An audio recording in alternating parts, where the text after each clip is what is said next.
Hello there, my name is Dr. William Bird, and I'm going to talk to you today about the symptoms of coronavirus, which leads to testing and perhaps even going to see your doctor. So let's remind ourselves on what those symptoms are.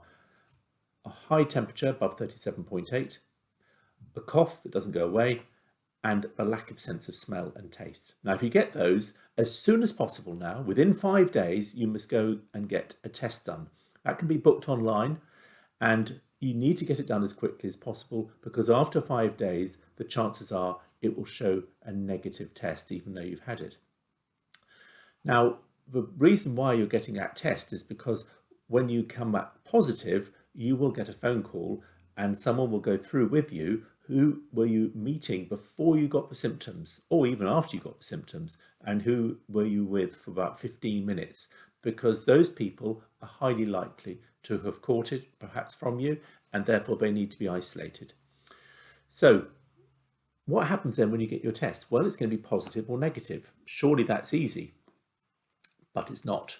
So if you've got 100 people, and here we go, you can see these 100 people here, and 80 of them do have coronavirus and 20 don't, but they were all tested, what would the results be? Well, they're not as you would expect.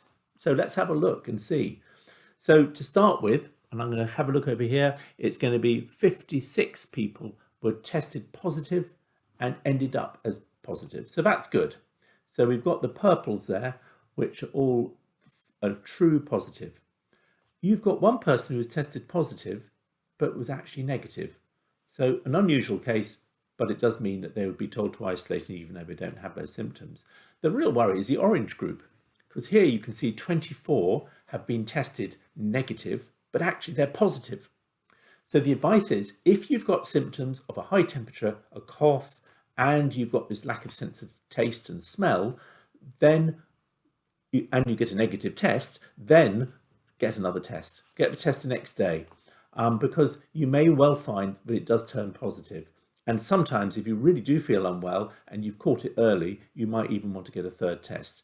So because of this false negative that happens, we've got to be careful about those people who've got very strong symptoms. If you've got a bit of a snuffle, or you've got no temperature, or you've got a bit of a kind of hay fever-like thing, then I don't think you need to have that done again. It's those with a high temperature, that long-standing cough, and also the problems you've got with the sense of taste and smell.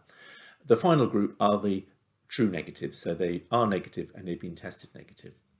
So that's an important thing just to know for, in case you are wondering why you've got a negative test when you're so convinced it's positive. What happens then if you get that positive or negative test, but you're feeling unwell, you've started to cough up green sputum, you perhaps got a rash developing, you may be getting more short of breath, you may have a child who's unwell. So all of those, you phone 111. And if you do come along to the doctor, even if you're negative on COVID and it's other things, then do be reassured that actually you are kept well away from those people who've got a definite positive COVID virus, because we keep those in a hot area, and then we have a cold area with a different entrance.